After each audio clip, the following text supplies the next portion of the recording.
Thrissur വാടാനപ്പള്ളിയിൽ K C. Venugopal അനുകൂല flux വച്ച CPM പ്രവർത്തകൻ കുറ്റസമ്മതം നടത്തുന്ന ശബ്ദരേഖ പുറത്ത്.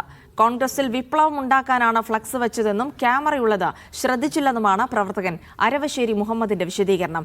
CPMന്റെ ഗൂഢാലോചനയാണ് പുറത്തുവന്നതെന്ന് കോൺഗ്രസ് നേതാക്കൾ പ്രതികരിച്ചു. പാർട്ടി പ്രവർത്തകനെതിരെ നടപടി സ്വീകരിക്കുമെന്ന് CPM തൃശൂർ ജില്ലാ സെക്രട്ടറി KV അബ്ദുൽ ഖാദർ പറഞ്ഞു.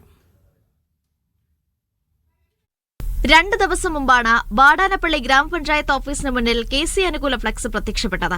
സേവ് കോൺഗ്രസിന്റെ പേരിലായിരുന്നു കെ.സി. നയിക്കട്ടെ എന്ന ഫ്ലക്സ് വെച്ചത്. തുടർന്ന് CCTV ദൃശ്യം പുറത്തു വന്നിരുന്നു. CPM നേതാവ് അരവശ്ശേരി മുഹമ്മദാണ് ഫ്ലക്സ് വെച്ചതെന്ന് വ്യക്തമായി.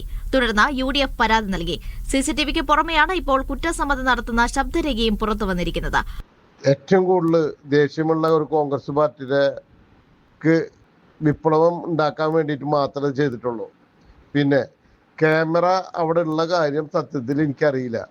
CPM ഗൂഢാലോചന പുറത്തായെന്ന് DCC അധ്യക്ഷൻ ജോസഫ് ടാജറ്റ് പറഞ്ഞു. CPM ഇങ്ങനൊരു നിർദ്ദേശം കൊടുക്കാതെ അത്രയും ഉത്തരവാദിത്വമുള്ള ഒരു വ്യക്തി അത് ചെയ്യണമെന്നുണ്ടെങ്കിൽ പാർട്ടി നേതൃത്വം അറിയാതെ ചെയ്യില്ല എന്നുള്ളത് തന്നെയാണ്.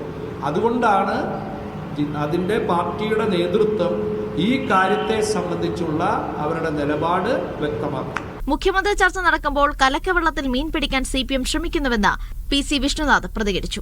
മീഡിയ 1 തൃശൂർ.